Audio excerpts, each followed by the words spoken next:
नमस्कार, मैं रविश कुमार। पत्रकार को चमचा होने की जरूरत नहीं है, उसे संदेहवादी होना चाहिए।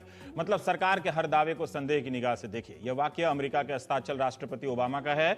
पद छोड़ने से 48 घंटे पहले ओबामा ने व्हाइट हाउस के पत्रकारों से बात करते हुए अंग्रेजी में इस वाक्य को यूं कहा, you are not suppose to be sycophants, you are suppose to be sceptics.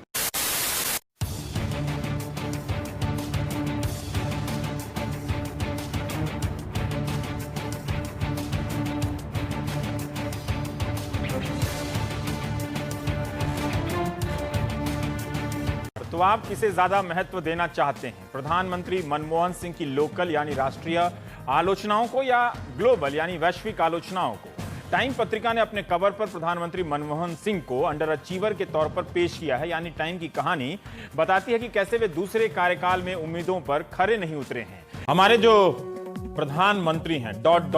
रिक्त स्थानों की पूर्ति करें, फिल इन द ब्लैंक्स। नमस्कार, मैं रविश कुमार। आज यही करेंगे। इन दिनों एक सरकारी गाना चल रहा है, मीलों हम आ गए, मीलों हमें जाना है। इस गाने में एक निराकार सफर की कल्पना है। पता नहीं चलता कि पिछले 9 साल में कहां से चले आ रहे हैं और कहां जा रहे हैं। क्या विपक्ष और सरकार के बीच आदर की हर दीवार गिर गई है? एक सवाल यह भी है कि विपक्ष की आलोचना ऐसी नहीं होती तो कैसी होनी चाहिए? सोनिया गांधी का भी तो बयान था, मौत का सौदागर। इस तरह के उदाहरण आपको खूब मिलेंगे, लेकिन क्या वाकई प्रधानमंत्री को लेकर शालीनता का तकाजा नहीं रहा? लतीफेबाज और ट्विटरबाजों की अपनी भाषा होती है, क्या राजनीति भी उन्हीं भाषाओं में खुद को व्यक्त करने लगी है? भगवा कहने पर भड़क जाते हैं और दीमक कह के चुपचाप निकल जाते हैं, और कोई सांप बिच्छू कह के साफ साफ बच जाता है। पर हम बात करेंगे कि आखिर विपक्ष ने कौन सी ऐसी हद पार कर दी कि शेरो शायरी का सहारा लिया गया। अब लग रहा है कि मनमोहन सरकार कोमा में है और समझदार मंत्रियों ने आईसीयू से भागने का जुगाड़ कर लिया है। होता है, आप देश के किसी भी अस्पताल में चले जाइए, आईसीयू से भागकर जान बचाने और अच्छे डॉक्टर की तलाश में दूसरे अस्पताल में जाने वाले कई मरीज मिल जाएंगे। इस चक्कर में कई मरीज का भला हो जाता है और कुछ का नुकसान भी। वक्त इतना कम होता है कि यह रिस्क लेना पड़ता है। या मनमोहन सरकार के 4 मंत्रियों ने सरकारी अस्पताल से निकलकर प्राइवेट अस्पताल में जाने का फैसला कर लिया है। So why do people think you're anti-Modi? Why do people think Ravish is relevant even when the Prime Minister has historic mandate? I'm not anti-Modi. Modi is anti-Ravish. बताइए कि मैं कैसे एंटी-बीजेपी हो गया, एंटी-मोदी हो गया? मैं तो कभी नहीं हुआ। 2014 से पहले बीजेपी के सारे बड़े स्पोक्स पर्सन इंक्लूडिंग रविशंकर प्रसाद, प्रकाश जावड़ेकर खुद ही फोन करते थे कि मुझे बुलाइए, हम आना चाहते हैं। फिर अचानक क्या हो गया?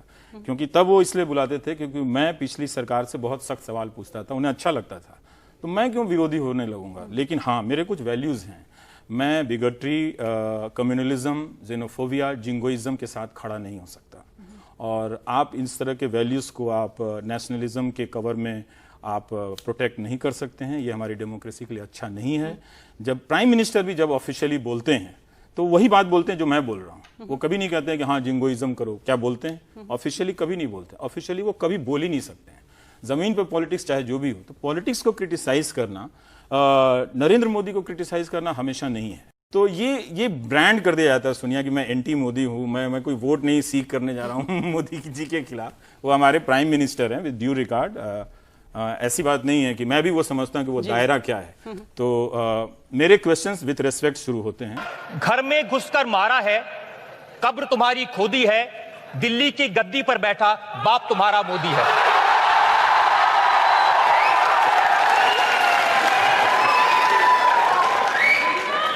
न्यूयॉर्क टाइम्स में एक लेख छपा था। इकोनॉमिक्स के प्रोफेसर सर्जेई गुरिव और राजनीति शास्त्र के प्रोफेसर डेनियल त्रेसमैन का यह लेख कहता है कि आजकल नए प्रकार के ऑथोरिटेरियन सरकारों का उदय हो चुका है।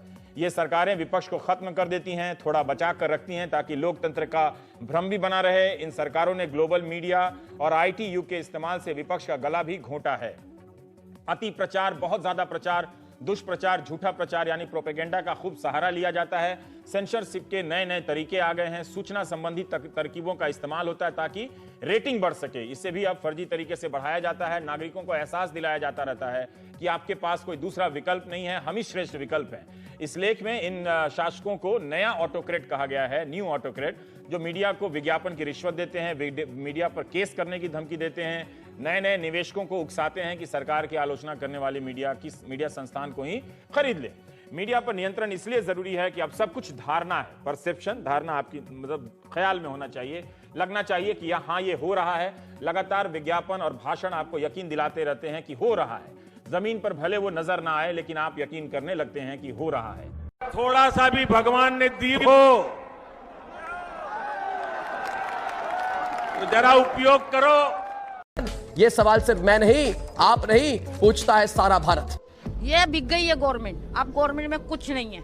आप क्रोनोलॉजी समझ लीजिए। झूठ बोलो, बार बार झूठ बोलो, जो भी बोल सकते हैं सब झूठ बोलो, जहां भी बोल सकते हैं झूठ बोलो, जितनी बार बोल सकते हैं झूठ बोलो। डूब मरो मेरे देश की सरकार चलाने वालों, डूब मरो। आपको शर्म आनी चाहिए।